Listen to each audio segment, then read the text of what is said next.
lecture naïve laisse croire que c'est un compendium de l'ensemble des niaiseries que les résidents ont pu faire. Et donc, dorénavant, vous ne pourrez plus faire ceci, cela. Bon. Voilà. Si vous permettez, Madame, d'abord, merci beaucoup, évidemment, pour toute la réflexion dont vous nous faites bénéficier.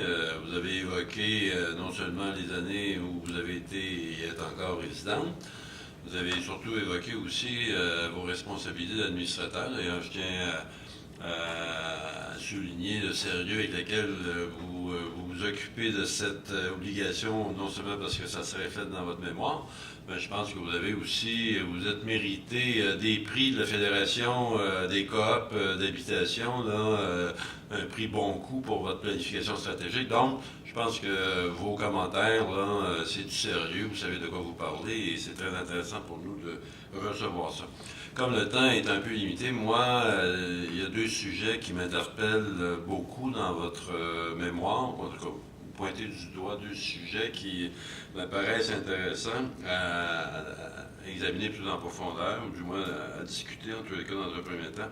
C'est la question, évidemment, reliée à des enjeux de bien-être et des enjeux, je dirais, de connaissances patrimoniales. Je m'explique, vous faites allusion souvent aux matériaux d'époque, vous faites allusion au verre thermos, tous des sujets dont on comprend la pertinence. Est-ce que, j'aimerais ça vous entendre là, brièvement sur l'idée que je vous soumets. Est-ce que ça vaudrait la peine qu'à un moment donné, sur ces aspects particuliers-là, on puisse... et résidents et ministères se pencher plus à fond parce qu'il y a des enjeux aussi de conservation et de préservation des métiers traditionnels. Vous savez qu'ils disparaissent à vue d'œil, ces métiers-là. Et donc, le fait de écarter tout recours à des matériaux d'époque, ben, ça voudrait dire en pratique aussi un peu une perte de patrimoine immatériel par rapport à ça.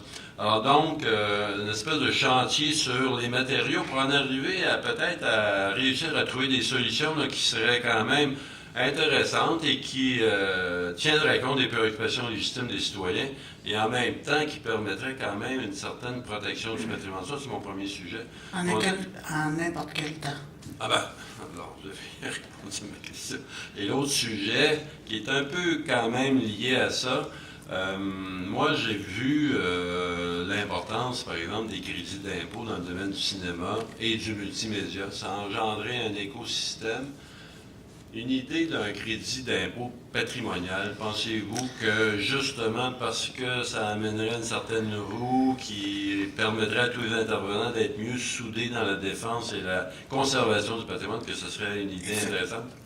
Très certainement, sauf que dans notre cas, on ne pourrait pas en bénéficier.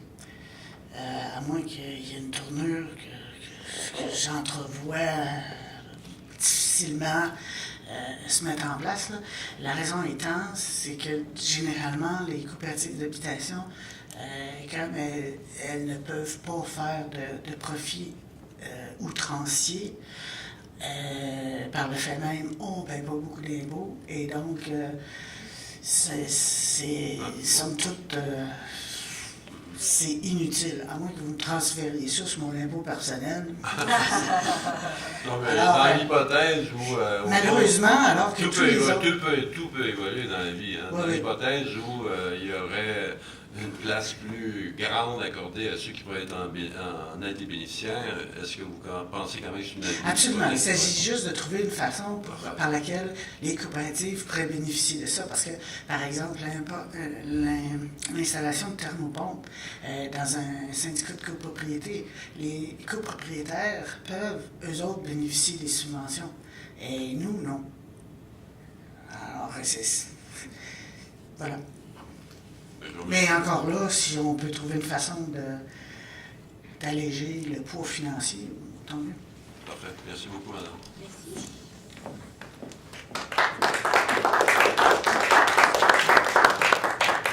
Alors, j'appellerai M. Lucien Morin, des Maisons Beaucourt.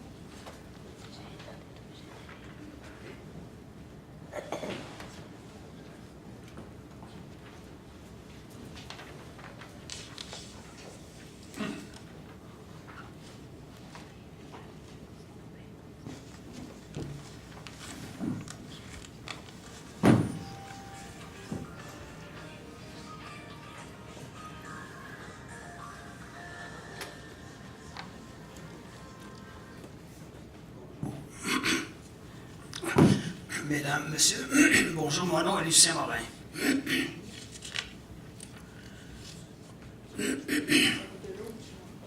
Pardon? Si vous voulez.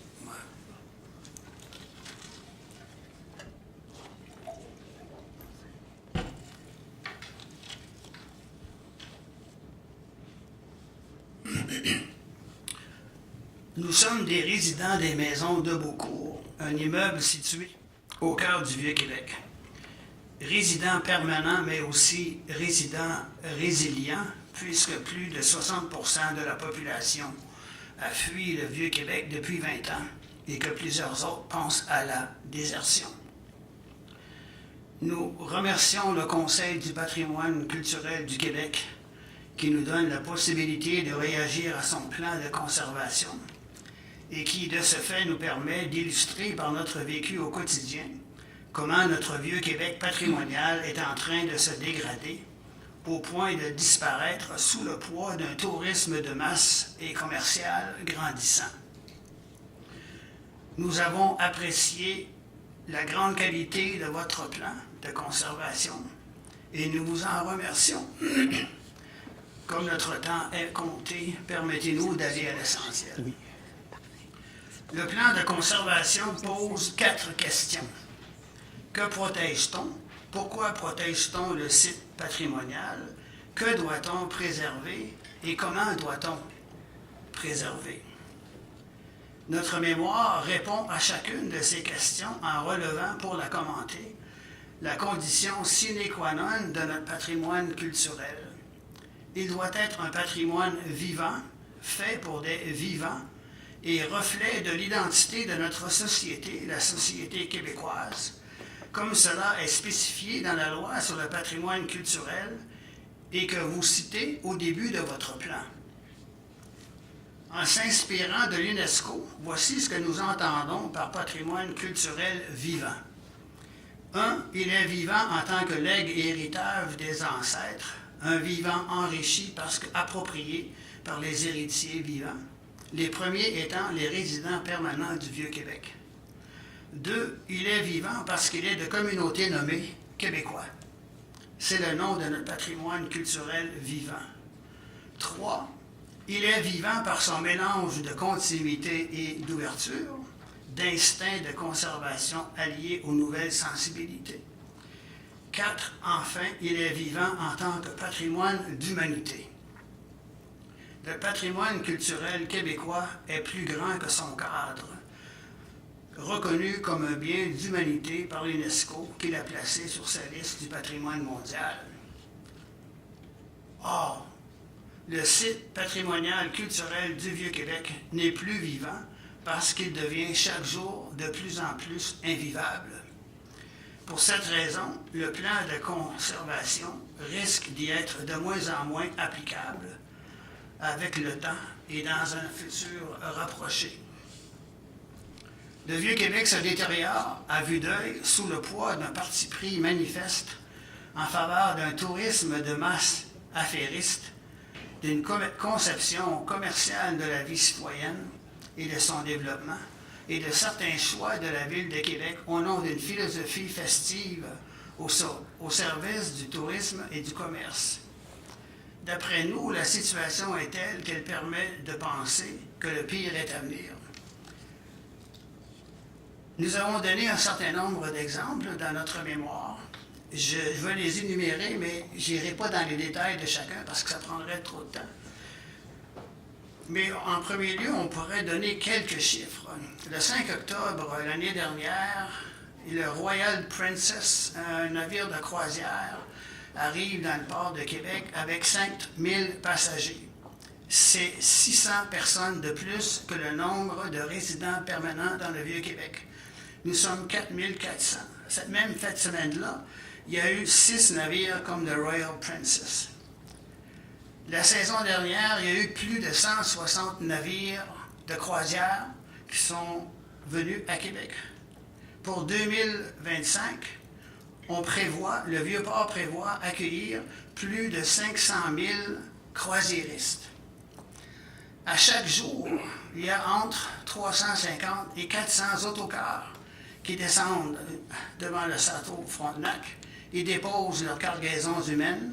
Chaque autocar transporte entre 42 et 56 personnes tous les jours de la semaine, 7 jours par semaine, de la fin avril à la fin octobre. Ensuite, il y a les Quebec Tour Buses, des autobus pour touristes à 2 étages comme les double-deckers qu'on retrouve à Londres, mais dans d'autres pays d'autres villes d'Europe. Tous les jours, tous les matins, et chaque autobus, il y a une flotte de 6 présentement qui font chacun 18 arrêts par jour. Nous avons constaté également qu'il n'y a pas d'enfants dans le Vieux-Québec. Il n'y a pas de famille avec enfants dans le Vieux-Québec parce que le Vieux-Québec devient de moins en moins vivable. Et une des preuves, c'est que lorsqu'on regarde autour de nous, on s'aperçoit qu'il n'y a pas d'épicerie, il n'y a pas de boucherie, il n'y a pas de poissonnerie, il n'y a pas de fleuriste, il n'y a pas de SAQ et l'hôpital s'en va bientôt. Il y a des problèmes de bruit. L'accès à nos résidences, c'est incroyable. On peut en parler après, tout à l'heure, si vous voulez. Et il y a souvent des pratiques commerciales déguisées en patrimoine qui n'ont rien à voir avec le patrimoine, comme le marché de Noël allemand. Bref, quand on cesse de voir, d'aimer et de respecter son patrimoine vivant, son intelligibilité s'en retire petit à petit, sa valeur d'humanité et son âme avec elle. Que peut-on protéger d'un site patrimonial culturel non vivant? Que vaut un patrimoine culturel réduit à une marchandise pour visiteurs passagers? Nous avons 2 séries de recommandations, une qui est une recommandation principale et ensuite une série de 15 autres recommandations. Je vais vous lire notre recommandation principale et m'en tenir à ça. Il s'agit d'un ajout réglementaire à la loi. Nous ne sommes ni avocats, ni architectes, ni urbanistes, mais c'est une proposition qu'on vous soumette. Je la lis. Dans le but de protéger le site du patrimoine culturel du Vieux-Québec, non seulement en tant que bien québécois, mais bien d'humanité, nous demandons au Conseil d'exiger l'ajout d'une clause dans le règlement de la loi sur le patrimoine culturel, de la loi sur l'aménagement et l'urbanisme et de toute autre loi susceptible de juridiction exercée sur le patrimoine culturel du Vieux-Québec. Cette clause, je la lis. Tout projet, à savoir de construction, d'aménagement du territoire, d'événements publics, de commerce, de fermeture de rue, de terminal pour navires, devra, avant et au regard même de son approbation, contenir une exigence visant à en mesurer les impacts sur la qualité de vie des résidents du Vieux-Québec, et cela dans la perspective de la préservation du patrimoine culturel qu'il représente. Merci. Merci beaucoup, M. Morin, c'est très apprécié. Alors, écoutez, on comprend que dans votre mémoire ainsi que votre plaidoyer que vous faites avec conviction aujourd'hui avec nous, c'est cette importance du caractère humain du Vieux-Québec que vous voulez mettre en valeur. Et ce caractère humain, il est porté, entre autres, bien sûr, par ses résidents. Et je me posais la question, dans votre esprit, est-ce qu'il est possible de concilier justement cette qualité de vie des résidents et l'accessibilité à ce site qui, en quelque sorte, appartient à l'humanité puisqu'il est reconnu patrimoine mondial. Donc, c'est cette espèce d'enjeu et de tension là, que vous reconnaissez dès le départ, puisque, bien sûr, on comprend que si nous sommes une ville, le Vieux-Québec est une ville du patrimoine mondial, ça veut dire que partout à travers le monde, on veut s'approprier. On parle d'appropriation, cette ville, comme on le fait quand on va à Venise ou dans d'autres grandes villes du monde qui ont ces qualités d'exception comme celle du Vieux-Québec. Donc, est-ce que vous voyez la possibilité de réconcilier ces deux aspects de votre plaidoyer? On aimerait bien. On fait des recommandations, on a une quinzaine de recommandations, je ne voudrais pas les retenir, mais en bout de piste, nous, on pense qu'il faut faire un choix. On ne peut pas parler des deux côtés de la bouche en même temps. On ne peut pas à la fois valoriser un patrimoine d'humanité et en même temps un site pour tourisme de masse avec des intentions de commerce quasiment dominantes. On ne peut pas à la fois avoir une ville qui est un patrimoine d'humanité et en même temps vouloir qu'elle devienne le Las Vegas du Nord, comme on l'annonce. Puis on ne peut pas avoir une ville patrimoniale si on n'a pas une philosophie politique, une philosophie de ville qui est patrimoniale. Actuellement, nous autres, on déplore le caractère de la philosophie festive de la ville de Québec. On ne pourrait pas demander à la mairesse de Paris actuellement si votre philosophie de Paris, le patrimoine culturel, est un festif qui se définit par le fun, fourrageur dans les rues, comme on le définit à Québec. Donc, il y a des excès, et ce sont ces excès-là qui, d'après nous, devraient être coupés, sinon on continue à dire deux choses qui s'opposent et qui se contredisent, donc qui s'annulent. Vous parlez également dans votre mémoire de proposer même des mesures très drastiques. Hein? Oui. Vous parlez de réduire presque radicalement le tourisme, la présence hôtelière, la présence des croisières, tout ça.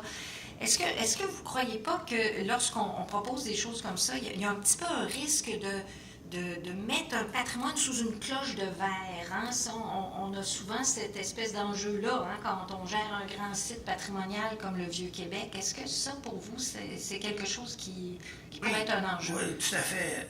D'ailleurs, si on consulte les documents qu'on a fait de l'UNESCO, et de différents organismes internationaux, en particulier concernant les impacts du tourisme de masse sur le patrimoine culturel mondial, on s'aperçoit des dangers, on s'aperçoit aussi des efforts à Venise, à Dubrovnik, à Athènes, dans nombre de villes dans le monde où on fait des efforts pour éviter un tourisme de masse excessif. Avant qu'il ne soit trop tard, il faudrait faire la même chose à Québec. Construire un deuxième terminal dans le Vieux-Québec, ça n'a aucun sens. 500 000 touristes croisiéristes par année, ça dépasse l'entendement. Et les autocars dans le Vieux-Québec qui se multiplient à chaque jour, ça aussi, c'est trop. Donc, on ne sait pas comment être entendu sans donner l'impression de faire du Vieux-Québec un patrimoine fermé sur le passé. Ce n'est pas du tout notre position. Vous avez lu notre mémoire, c'est tout à fait le contraire. C'est pour ça que j'essaie de un m'en assurer. Nous sommes d'ouverture et de continuité. Nous sommes des gens cultivés et fiers de notre ville. On s'exprime peut-être avec un moment d'exaspération et de crainte, mais il faudrait qu'on ait l'impression d'être entendu et que des efforts soient faits pour réconcilier la présence du citoyen résident, qu'il soit invité à participer aux mesures qu'on entreprend. Quand la Ville de Québec est fière d'annoncer qu'un spectacle qui se donne au Pigeonnier va traverser la rue et se donner à la place Georges V, on est fiers de le dire parce que ça donne 5000 places de plus pour les touristes. 5000 places de plus, c'est toujours 600 personnes de plus que les 4500 résidents permanents que nous sommes. C'est toujours la même histoire. On ne peut pas avoir les deux, continuer à avoir les deux. Il faut faire des choix. Et les choix, ce n'est pas juste à nous autres d'avoir mal à les faire. Il faut que ce soit des autorités comme la Ville, Parc Canada, l'Office du tourisme, la capitale, la Commission de la capitale nationale. Il faut que quelqu'un se tienne debout et prenne ces décisions qui sont éminemment politiques. Donc, on comprend que la considération, effectivement, des citoyens, de la qualité de vie des citoyens dans l'ensemble des décisions, c'est votre recommandation. Donc, est-ce que mes collègues ont... Oui, moi j'aurais une question. Merci, Claudine. Merci, M. Morin, d'être là et d'avoir témoigné votre expérience en tant que citoyen. C'est très précieux pour nous. Et je pense que ma question, c'est seul un citoyen du Vieux-Québec, et il y en a plusieurs dans la salle, qui peut y répondre. Ma question est la suivante. On sait que le plan de conservation du Vieux-Québec, le projet de plan qui est l'objet de notre discussion cet après-midi et ce soir, ne porte pas sur les usages, mais porte sur les aspects physiques du Vieux-Québec.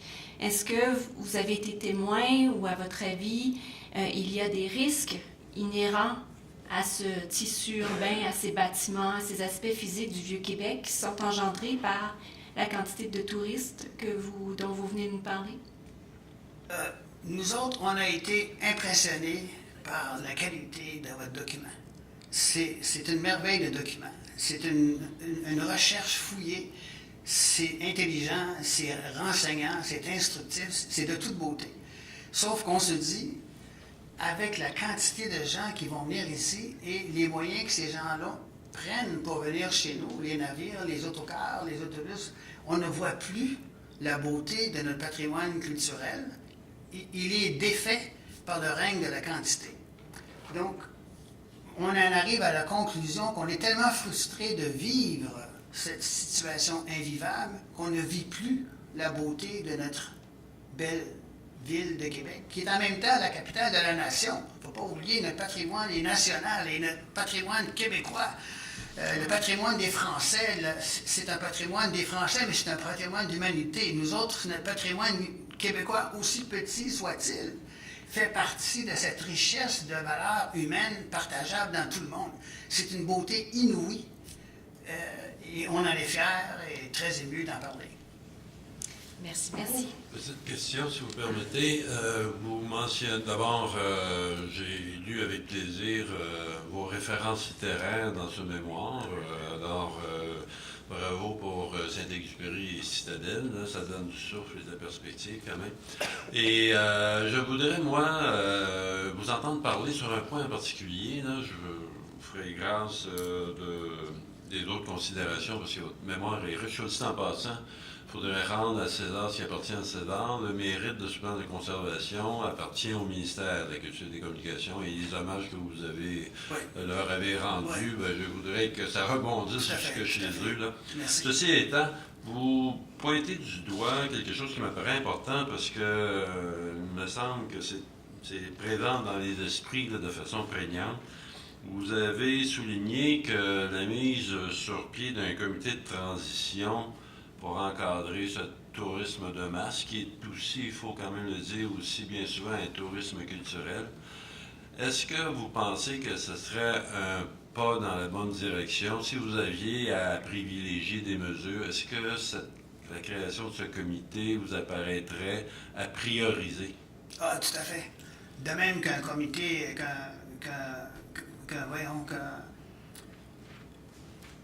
je cherche mon mot, un code d'éthique pour un tourisme écologique. Ça irait dans le même sens pour sensibiliser les gens.